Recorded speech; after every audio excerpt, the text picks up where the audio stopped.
አላህ የበደሉህን ሰዎች አይረሳም። ያሳዘኑህን፣ ልብህን የሰበሩት፣ አላግባብ ስምህን ያነሱትና በስሜትህ የተጫወቱትን ሰዎች አላህ አይረሳቸውም። ላ የضሉ ረቢ ወላ የንሳ፣ ጌታዬ አይሳሳትም አይረሳም። እናም ትክክለኛ በሆነው ሰዓት አላህ ሐቅህን ይመልስልሃል።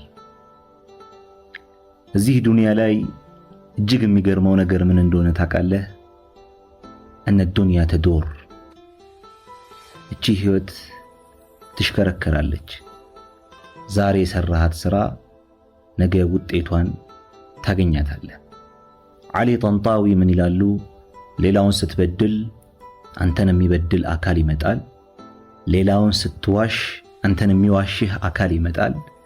ሌላውን ስትከዳ